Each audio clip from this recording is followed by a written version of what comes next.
এইটো অনুষ্ঠান সঁচাকৈ ঐতিহাসিক।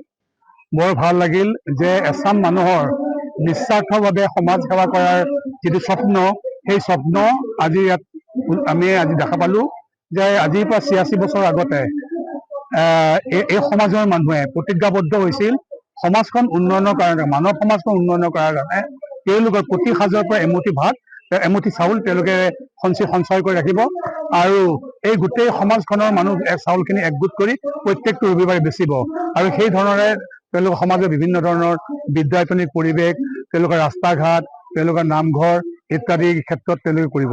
আজি ৮৬ বছৰ এইৰকম অতিক্ৰম হৈছে, তেওঁলোকে সুন্দৰ নামঘৰ বনাইছে, ইয়াতে মণিকূটো সজাইছে, মণিকূটো সম্পূৰ্ণ হ'ব আৰু ইয়াতে কৃতি ছাত্ৰ ছাত্ৰীসকলক তেওঁলোকে সম্বৰ্ধনা দিছে। বহুত কৃতি ছাত্ৰ ছাত্ৰী দেখিছোঁ ইয়াতে আৰু ভৱিষ্যত এওঁলোক আমাৰ সম্পদ আৰু সঁচাকৈ তামুলী চুপাৰ যি মুষ্টি, আমাৰ যিটো মুষ্টিদান, যিটো ভঁৰাল, ইয়াৰ ইতিহাস ত্যাগ ই সৰ্বমংগলকাৰী আৰু এই আদৰ্শ সমাজে ল'ব লাগে। শুনি বৰ মৰ্মাহত হৈছোঁ যে ইয়াত তাৰমানে এছাম চোৰক লালন পাৰি ৰাখিছে দুই এগৰাকী আমাৰ আধ্যবন্ত ব্যক্তি। সেই আধ্যবন্ত ব্যক্তিসকলৰ ভিতৰত এগৰাকী নৱ তালুকদাৰ ওৰফে নৱ কেলেংকাৰী, এগৰাকী নৱ লকৰ, এইসকলে কিছু চোৰক তাৰমানে পোহপাল কৰি ৰাখিছে আৰু এইসকলৰ বাবে সমাজখনত তাৰমানে ইমান চুৰি কাৰ্য আৰম্ভ হৈছে ভাবিব নোৱাৰি। সন্ধিয়া আমাৰ মহিলাগৰাকী বজাৰ কৰিব নোৱাৰে, পুৰুষটো সন্ধিয়া ঘৰত পৰা বাহিৰত আহিব নোৱাৰে।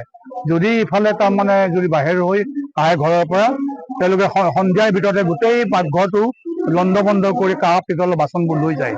এনেকে বহুত কাঁহ পিতলৰ বাচন, চুৰি বাচন আৰু এইবোৰ সুদীৰ্ঘ দিন ধৰি এই নৱ তামুলী নে কেলেংকাৰী সমাজে, নৱ তালুকদাৰ, তেওঁক ইয়াৰে সমাজে কেলেংকাৰী বুলি মাতে আৰু তেওঁ ইতিমধ্যে সমাজত বিৰাট ভব্যগভ্যতা স্বভাৱ এটা তেওঁলোকে প্ৰকট কৰি ৰাখে।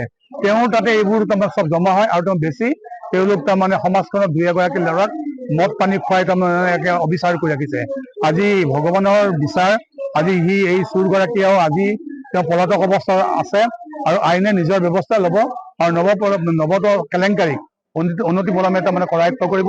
আৰু আমি দাবী জনাইছোঁ যে আমাৰ পুলিচ প্ৰশাসনক এই ধৰণৰ সমাজত ভব্যগভ্য ৰূপ লৈ তাৰমানে থকা ডিছগাইজ চোৰবিলাকক ইমিডিয়েট তেওঁলোকে কৰায়ত্ব কৰিব লাগে। এগৰাকী লকৰে, নৱলকৰ চোৰ, তেওঁ আকৌ কৈছিল যে সাংবাদিকগৰাকীয়ে তেওঁ নিউজ দিছে, তেওঁৰ ওপৰত কেছ দিব, মানহানি কেছ দিব আৰু সেই মানহানি কেছ দিয়া সেই নৱলকৰগৰাকী এতিয়া জেলৰ ভাত খাই আছে। গতিকে তেওঁ জেলৰ পৰা ওলাই অহালৈকে চাগে সাংবাদিক আৰু 10টা নিউজ কৰিব তেওঁৰ বিৰুদ্ধে। ধন্যবাদ। যিকোনো খবৰৰ বাবে যোগাযোগ কৰক আমাৰ এই নম্বৰত 9181 307 2221।